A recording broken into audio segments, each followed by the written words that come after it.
After conquering Persia and Egypt, Alexander the Great set his eyes further east. His ambition knew no limits. In 327 before Christ, he crossed into the land known as India, which was rich, vast, and full of powerful kings.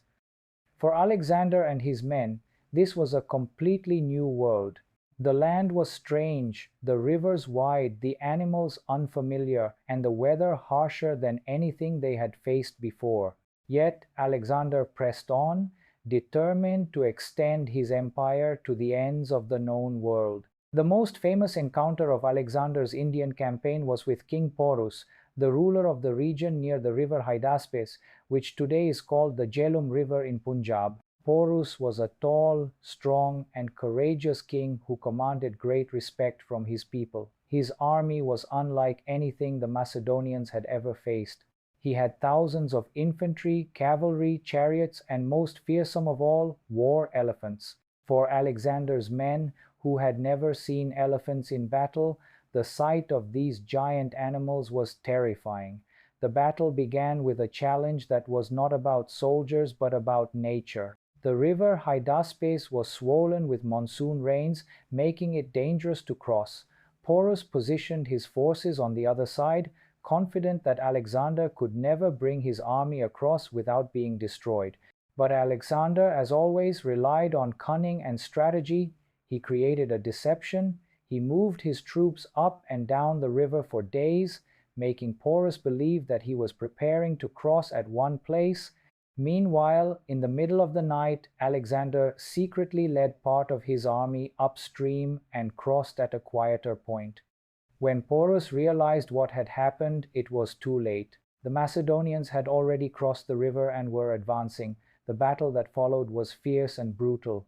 The elephants of Porus charged at Alexander's phalanx, causing fear and chaos. The Macedonian soldiers had to face both the enemy troops and the massive animals that crushed men under their feet. The elephants used their trunks to grab soldiers and threw them violently, but Alexander's men adapted quickly. They targeted the elephants' drivers and forced the beasts into confusion. Some elephants panicked and turned back, trampling Porus's own soldiers.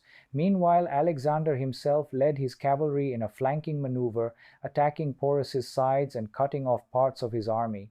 Despite the chaos, Porus stood tall on his elephant, fighting bravely until the very end. His courage impressed even his enemies. Eventually, wounded and surrounded, Porus was captured and brought before Alexander.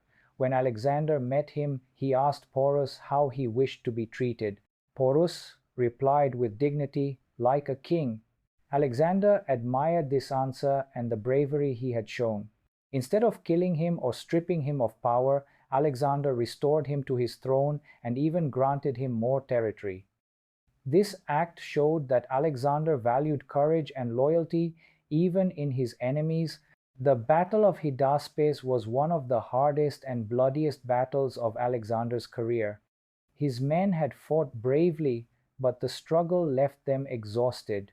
The Indian climate, the endless rains, and the fierce resistance of local kings tested the limits of the Macedonian army.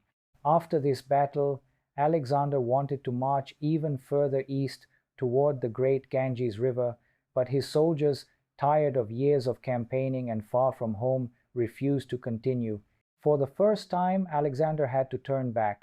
The encounter with Porus was not just another victory. It revealed the strength of the Indian kingdoms and showed Alexander that even he could not push his men beyond their limits forever. Yet the respect between Alexander and Porus became legendary. It symbolized the meeting of two great leaders from different worlds, each recognizing the greatness of the other. The Battle of Hydaspes remains one of the most remarkable moments in history. It was the battle where the West met the East, where the Macedonian phalanx clashed with Indian elephants, and where two kings tested each other's strength not only in arms but also in character. To this day, it is remembered as a symbol of bravery, respect, and the limits of ambition.